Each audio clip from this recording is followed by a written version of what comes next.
friends, welcome back to my channel where I'm sharing my TTC journey after being diagnosed with PCOS. If you are new to my channel, I will link down below my last two videos where I take you through my timeline from coming off the pill to being diagnosed with PCOS and my PCOS story so far. So if you haven't seen those, go and check those out. But in today's video, we are going to be talking about ovulation, and I'm also going to be showing you how I am currently tracking my ovulation. I don't know about anybody else, but I just had no idea generally about how my body and ovulation and periods work. I did that classic thing where I just kind of went on the pill, didn't ask any questions, and only when I came off the pill and I've had complications did I really start to do my research and understand my own body. So I thought before we even begin to talk about how I'm tracking my ovulation, we take it back to basics and just talk about what the hell ovulation is. In short, ovulation is when your ovary releases an egg, and this should happen for women every single month. I know every woman's cycle is different, but generally you should ovulate 12 to 16 days before your next period, which is generally like halfway through a woman's cycle. And this is when there is more chance of you getting pregnant. Another thing that I definitely didn't know until I did my research is that if you are on the contraceptive pill, you don't ovulate. I think a lot of women think if they're on a pill where they have a withdrawal bleed that means that they're ovulating, but actually that's just not true. I think a lot of women think that they are going through the normal motions of a cycle, you ovulate and then you have a period. But in fact that period is actually just a withdrawal bleed, which is caused by a drop in hormones because you stop taking the pill for a week. Other women who take the pill every single day and don't have periods, it's basically because you tricked your body into thinking that you're permanently pregnant.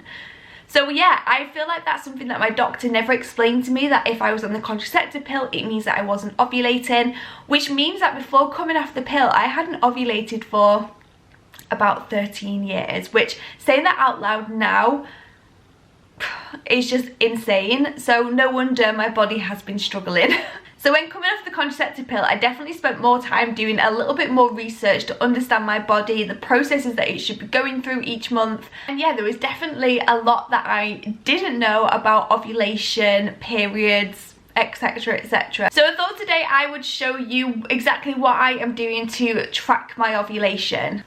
Again, when I was doing some research, a lot of websites suggested that women with PCOS probably shouldn't track their cycles because it's not accurate, but at this point I feel like I haven't got much else, so I'm just gonna roll with it and see what happens. If everything's functioning normal in the body and we're ovulating every month, what usually happens is there's an increase in estrogen, and when there's an increase in estrogen, this causes an increase in a hormone called LH, which you might have heard of. I'll pop its full name here. I think it's luteinizing hormone. So as estrogen begins to increase as we're about to ovulate, so does LH, and it's actually the LH which causes the egg to be released from the ovary. Sorry, I move my hands a lot when I talk. It helps me process. But for women with PCOS, unfortunately, we don't always ovulate every month, and therefore we don't go through this process, which is why sometimes ovulation tracking isn't always accurate for women with PCOS. But there are other signs that we can look out for, which I'm going to talk you through now.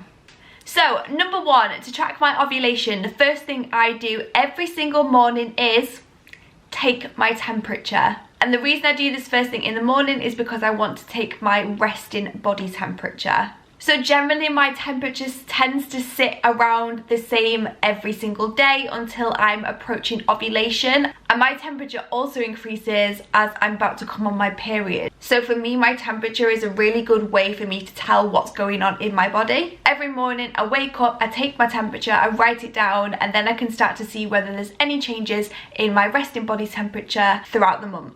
The next sign of ovulation can be ovulation pain, but however, when I was doing my research, this wasn't apparent for all women. Some women do tend to experience ovulation pain, which can be sort of like an ache or a stabbing pain in either side of their abdomen, because we can release eggs from both sides. Some women tend to release eggs more from one side than the other, but they can swap, and they'll find that halfway through their cycle, when they're about to ovulate, they will get some kind of pain and discomfort.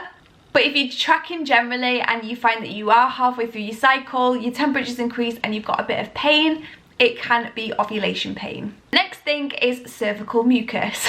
So we're going to get into a little bit of a TMI area now, so let's talk cervical mucus. As you approach ovulation or you are ovulating, you'll find that your cervical mucus might become sticky, stretchy, white or cloudy. So it does vary between women.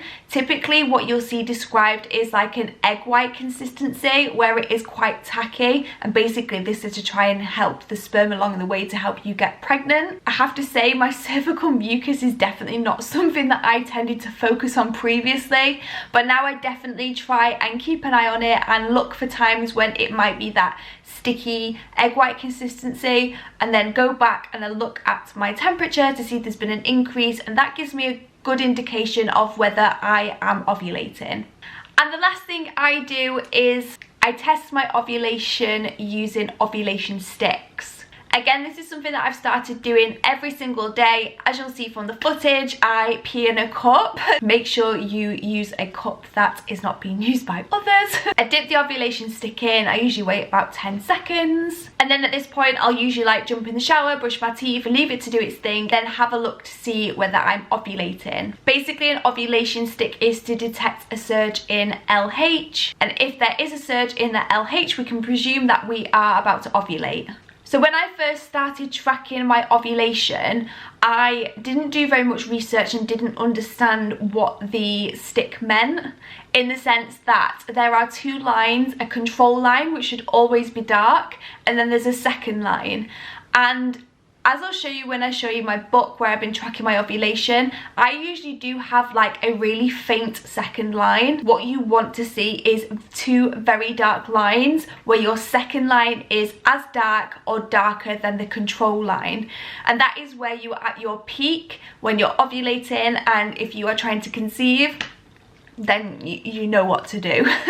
So I have found the best way to track my ovulation is to do these every day, so that I can actually see how those lines change across the month, and that's really useful information for your doctor if you're having trouble with ovulation and conceiving. So yeah, there's the 4 ways that I track my ovulation: temperature, cervical mucus. I make a note of any symptoms, any pain I'm experiencing in case it's ovulation pain, and then I do my test strips every single day to see whether there is a surge in my LH. And I just buy these big packs of ovulation sticks on either Amazon or eBay. I will link them down below in case you want to try them. This has got 40 in a pack, and I think it cost me about £5, which isn't very much. So yeah, both of these will get you started if you are wanting to start tracking your ovulation so you can try to conceive. So hopefully that explanation has been helpful if you are wanting to start tracking, or maybe you started tracking but we've not quite been getting it right. Now I'm going to show you what I have tracked so far. I did start doing this at the end of December, and then I got a random period which was like a 49-day cycle, so I've had to start again now that my period's finished. But I thought I'd show you what it is that I write down, how I track my ovulation and things like that, and yeah, maybe you can give this a go as well. Okay, first things first is I always write at the top when I had my last period. So as you can see from here, my last period was the 19th of November till the 23rd, and then I missed my period in December. So I started tracking my ovulation from the 29th of December, and as you can see from the strips, on this side is the control line, which is dark, and on this side here is my LH surges, and as you can see, all of these test strips were negative. If we move over to here, then I have got my temperature. So generally it tends to sit around 36.4, 36.5, but then it started to increase. Now I wasn't sure whether this was because I was due to ovulate or not, but actually what happened was I came on my period. So as you can see here, I wrote that I came on my period, so I stopped tracking, and we're going to start again after my period had finished. And this time around I had a 49-day cycle, which is very long and not what we're looking for. And then over here I've just done myself a little key, so positive ovulation, negative ovulation when we have sex to try and conceive. And then negative and positive pregnancy tests. I was having to do a lot of pregnancy tests around this time because my symptoms, as you can see here, my doctor thought that maybe I was pregnant, but it turns out that I wasn't. And instead here, you'll see on this day, I got a diagnosis of PCOS. So this is what I tracked from the 29th to the 7th of January. So now, as you can see here, I've started tracking again from scratch. So I had my last period the 7th of Jan till the 12th of Jan. I write this down so basically you know what day you are in your cycle. So I started tracking on the 13th of the 1st, which was then cycle day 7. I don't know if it'll be able to pick it up on the camera, but as you'll see from my ovulation stick, there is actually no second line there at all. So at the moment, I am nowhere near ovulation. And as I mentioned before, ovulation tends to occur between day 12 and 16. So I'm only currently at day 8. As you'll see here, my temperature has returned back to normal, so 36.4, 36.3. I was still spotting a little bit yesterday, but I needed to start this at some point, so I just went for it. And I've had 2 negative ovulation sticks, as we can see here. So yeah, I'm just going to carry on tracking throughout this month. Hopefully in next week's video, I will be able to show you a bit more progression in terms of my ovulation sticks, in the hope that my LH does start to surge and I ovulate this month, which means that when we can have a go at trying to conceive. So I really do hope that you found this video useful. I will link my ovulation sticks and everything that I've mentioned in this video down below if you want to start tracking your ovulation. As I say, with PCOS, it is so difficult. We have irregular periods, we might miss a period, we might ovulate at different times of the month compared to somebody who doesn't have PCOS. But I still do think it's a really good way to track, to see what your temperature is, to see whether there is a surge in LH. Even just writing down your symptoms that you're feeling every single day is a really good indicator on what's going on with your body and information that you can then keep and take to your doctor. Thank you so much for watching this video. I am going to continue to update you on my ovulation and where I'm up to. I do actually have another doctor's appointment in 2 weeks and I'm hoping they're going to do some more bloods for me to try and figure out what has triggered my PCOS, because if you watch my PCOS diagnosis video, you'll know that my story is quite complicated, and so I'm definitely seeking some more answers. So please subscribe to follow my journey and I will keep you updated along the way. Please leave me any comments down below if you've got any better recommendations for like ovulation sticks or how you're tracking. I would love to know, because I'm always trying to find different ways to do things which will be more effective. So please don't hesitate to throw something in the comment section down below. Otherwise, don't forget to give this video a like if you enjoyed it, subscribe, join the TTC family, and I will see you in my next video.